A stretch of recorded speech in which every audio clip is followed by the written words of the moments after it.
ఒక్కసారిగా చూస్తున్నాం trade war effect తో గోల్డ్ రేస్ లా దూసుకు వెళ్తోంది. ఎలా ఉంటుందంటారు? మార్కెట్ లో ఎన్ని రోజులు ఈ హై రేట్స్ కొనసాగే అవకాశం ఉందంటారు సార్? అంటే ఇప్పుడు గ్లోబల్ గా అన్సర్టన్ కండిషన్స్ కనపడుతున్నాయి. ఇప్పుడు అంటే ముఖ్యంగా ఇన్ఫ్లేషన్ పెరిగినప్పుడు, అట్లాగే గ్లోబల్ అన్సర్టనిటీ, ఇంటర్నేషనల్ పరిణామాలు కూడా అన్సర్టన్ గా ఉన్నాయి కాబట్టి ఇవి ఒక కారణం. అంతేకాకుండా ఇప్పుడు ఏంటంటే మార్కెట్స్ లో స్టాక్ మార్కెట్ పెట్టుబడులు ఎప్పుడు కూడా స్టాక్ మార్కెట్ లో కానీ అంటే షిఫ్ట్ అవుతూ ఉంటాయి. స్టాక్ మార్కెట్స్, క్రూడు, అట్లాగే డాలరు, ఈ మూడు ఒక దాంట్లోంచి ఒక షిఫ్ట్ అవుతాయి. అంటే ఏది అనుకూలంగా ఉంటే ఇన్వెస్టర్లు దాంట్లో ఇన్వెస్ట్ చేస్తూ ఉంటారు.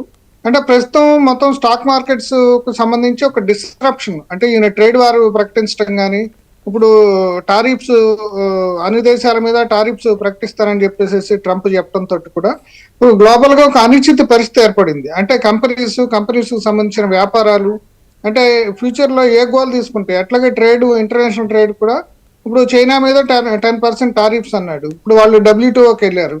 అంటే ఇప్పుడు నిజానికి గ్లోబలైజేషన్ ప్రకారం ఏంటంటే టారిఫ్స్ ప్రతి దేశం తగ్గించుకోవాలి. ఆ తగ్గించుకోవడం వల్ల ఇంటర్నేషనల్ ట్రేడ్ డెవలప్ అవుతుంది, అది అందరికీ ఉపయోగం అనేది ఇంతకు ముందు ఉన్న ప్రిన్సిపల్. ఇప్పుడు అట్లా కాకుండా ఇప్పుడు ఈయన డీగ్లోబలైజేషన్ అనే ప్రిన్సిపల్కి వచ్చాడు. అంటే అమెరికా అంటే అసలు గ్లోబలైజేషన్ తీసుకొచ్చింది అమెరికా. ఇప్పుడు అమెరికా గొప్పగా కావటమే మాకు కావాల్సింది, మిగతా దేశాల మీద మేము టారిఫ్లు విధిస్తామని చెప్పేసి చెప్తున్నారు. అంటే ఇప్పుడు చైనా మీద